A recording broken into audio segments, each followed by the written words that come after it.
Today on the Topping Show, Ben & Jerry's faces backlash after tweeting on the 4th of July that the United States should give Mount Rushmore back to the indigenous people. Bud Light analysts say there's no coming back. Indiana Jones continues to flop and is actually surpassed by a company who had 5% of their budget.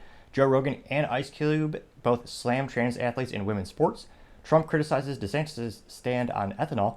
The Biden administration approves the first offshore wind farm. Canadian judge rules that a thumbs up can actually count as a signature on a contract. Twitter might sue Facebook. Buc-ee's breaks ground on their first store in Mississippi. Bye Bye Baby reaches a tentative sale. McDonald's to start selling wedding catering services. And the Winklevoss twins to sue Digital Currency Group. All of that and much more on The Topping Show.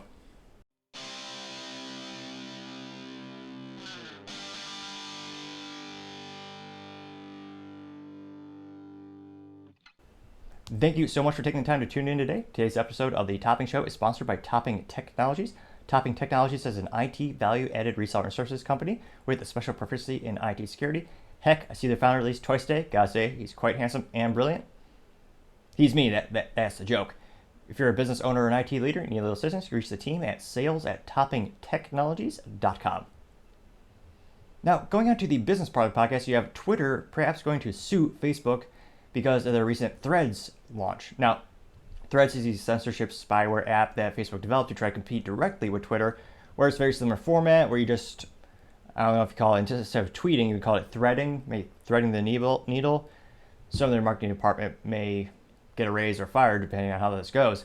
But it's one of those instances where Facebook decided to compete directly with Twitter. They had this old platform, had about 30 to 45 million people sign up within the first 24 hours.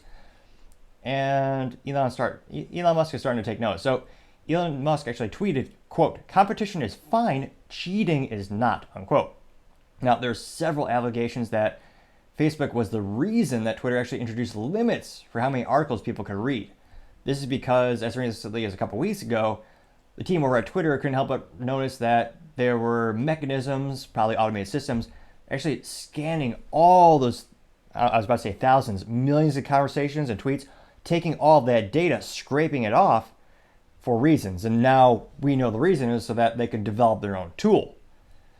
So we'll see if that's enough for there to be a legitimate lawsuit. There's also rumors that it actually appears to be a couple ex-Twitter employees who went over to Facebook specifically to build this competitive app. And time shall tell to see if Facebook pushes back. They also both have billions of dollars and an army of lawyers.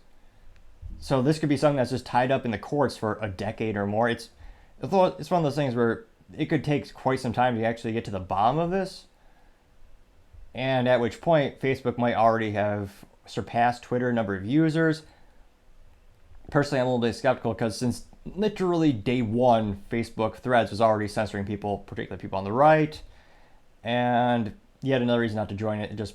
They're also pushing prominent left people, politically speaking. You don't have a choice. You're going to see what AOC has to say, regardless of how many brain cells you might lose from reading it. But it's one of those things where you don't get, it's not showing you what you want to see, it's showing what they want you to see. Yet another reason I did not take time to actually sign up for that spyware terrible application that wants to know is even more invasive than other apps, which is saying something these days. And time shall tell to see which company comes out victorious both in this potential lawsuit and then mass market adaptation. Could Threads actually chip away at Twitter's user base or surpass it? Time shall tell. Thank you everyone for taking the time to tune in today. We're trying to get to 3,000 subscribers this month, so I really appreciate you taking time to click that subscribe button. Don't forget to like as well as leave comments. The feedback is greatly appreciated. Also, don't forget to tell your family, tell your friends, tell your coworkers, heck, tell your enemies, tell anyone and everyone. Just stay safe and fight the good fight.